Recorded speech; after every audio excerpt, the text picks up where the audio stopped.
بسم اللہ الرحمن الرحیم الحمدللہ رب العالمین۔ میرے بھائیو دوستو، اللہ رب العزت نے دنیا کے اندر بہترین موقع عطا فرمایا اللہ کو راضی کرنے کا، نبی پاک صلی اللہ علیہ وسلم کے طریقوں پہ چلنے کا اور قرآن پاک کی تلاوت کرنے کا، نمازیں پڑھنے کا، عمل والا میدان بنا دنیا کو۔ جتنی زندگی مل رہی آدمی غنیمت ہے، صحت کا زمانہ ہے، اس پر عمل کرنا چاہیے، اب صدقہ کرنا چاہیے، جو چیز سے اللہ پاک نے روکا اس سے رکنا چاہیے۔ جیسے شعیب علیہ السلام نے اپنی قوم سے فرمایا، اے قوم، میں تمہیں اچھائی کا حکم کرتا ہوں، جس چیز کا حکم تم کو کرتا ہوں میں بھی وہ کرتا ہوں، جس سے تمہیں روکتا ہوں میں بھی اس سے رکتا ہوں۔ اللہ رب العزت نے اس امت کو قرآن میں بہترین فرمایا، اور یہ امت کو اللہ پاک نے انبیاء علیہ السلام والا کام عطا فرمایا۔ لوگوں کو بھلائی کی طرف بلاتے، خود بھی بھلائی کی طرف آتے، خود بھی اللہ سے جڑے ہوئے رہتے، لوگوں کو بھی اللہ سے جوڑتے، اسی لیے اس امت کو بہترین قرار دیا۔ برے کام سے رکتے، لوگوں کو بھی برے کام سے روکتے۔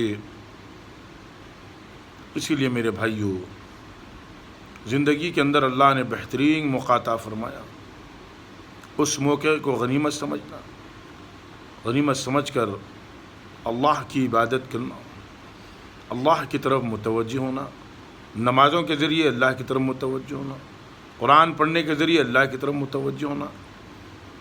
قرآن پڑھنے اور پڑھانے کا عمل بہت بڑا ہے۔ جیسے عثمان بن عفان رضی اللہ عنہ روایت کرتے، بڑے صحابی ہے، جلال القدر صحابی، عشر مبشرہ میں، خلیفہ صوبہ میں، اللہ کے نبی صلی اللہ علیہ وسلم کی دو بیٹیوں سے آپ کا نکاح ہوا۔ حضرت عثمان غنی فرماتے رضی اللہ عنہ فرماتے کہ بہترین شخص وہ جو قرآن کو سیکھے اور سکھلائے۔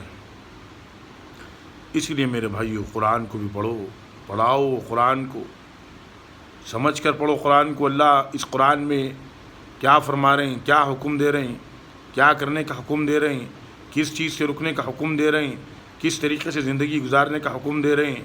نبی پاک صلی اللہ علیہ وسلم نے کس طریقے سے زندگی گزار کر بتائی، لوگوں کو زندگی گزار کر بتائی۔ آپ نے رشتہ داری کو جوڑنا سکھایا، لوگوں کو سلام کرنا سکھایا، چھوٹوں کو کس طریقے سے سلام کیا جائے، بڑوں کو کس طریقے سے سلام کیا جائے، جو سواری پر ہے اس کو کس طریقے سے سلام کرے، جو بیٹھا ہوا ہے وہ کس کو سلام کرے۔ یہ تمام چیزوں سے اللہ کے نبی صلی اللہ علیہ وسلم نے اس امت کو تعلیم عطا فرمائی، بہترین تعلیم عطا فرمائی اللہ رب العزت نے اس امت کو۔ اسی لیے میرے بھائیو دوستو، قرآن حدیث سے آدمی ہٹنا نہیں چاہیے، قرآن حدیث پر عمل کرنا چاہیے، قرآن حدیث پر عمل کرنا چاہیے، علماء کی صحبت اختیار کرنا، علماء انبیاء کے وارث سے ان کی قدر کرنا، ان سے پوچھ کر علم حاصل کرنا، ان سے پوچھ کر کوئی مسئلے ہیں جسے معلوم نہیں ہے وہ مسئلے ان سے پوچھنا، اسلام میں اس نے کیا حکم دیا، اللہ کے نبی نے کیا طریقہ بتایا، اللہ نے اس کے بارے میں کیا قرآن میں فرمایا، یہ سب پوچھ کر علماء کرام سے اپنی زندگی میں لانا چاہیے۔ جو آدمی اپنی زندگی کو بدلنا چاہتا، اللہ اس کی زندگی کو بدل دیتے۔ جو آدمی اپنی زندگی کو بدلنا نہیں چاہتا، گمراہی میں چلنا چاہتا، اللہ کے احکام کو چھوڑ دیا، اللہ کا کچھ نہیں بگڑے گا، ہمارا بگڑے گا۔ نبی کے طریقوں کو چھوڑ دیا، نبی کا کچھ نہیں بگڑے گا، ہمارا بگڑے گا۔ ہم تو نبی کے طریقوں پر عمل کریں گے، اللہ کے حکموں پر عمل کریں گے تو ہماری زندگی اور آخرت بنے گی۔ آخرت کا مسئلہ ہے، آخرت کا بڑا نازک مسئلہ ہے۔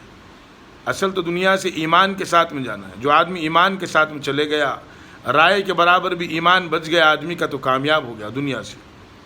اگر آدمی کو دنیا سے رائے کے برابر بھی ایمان نہیں بچا تو آخرت اس کے لیے خراب ہوگی۔ اگر آپ آخرت خراب ہوگی تو پوری زندگی دنیا اور آخرت خراب ہوگی۔ دنیا کی زندگی تو اللہ پاک نے مختصر سا سامان رکھا، مختصر سی زندگی رکھی، لیکن آخرت کی زندگی ہمیشہ کی زندگی رکھی۔ اللہ سے دعا ہے اللہ پاک کہنے سننے سے زیادہ عمل کی توفیق عطا فرما دے۔ اللہ سے دعا ہے ہمارے لیے بھی دعا فرمائیے۔ آمین الحمدللہ رب العالمین.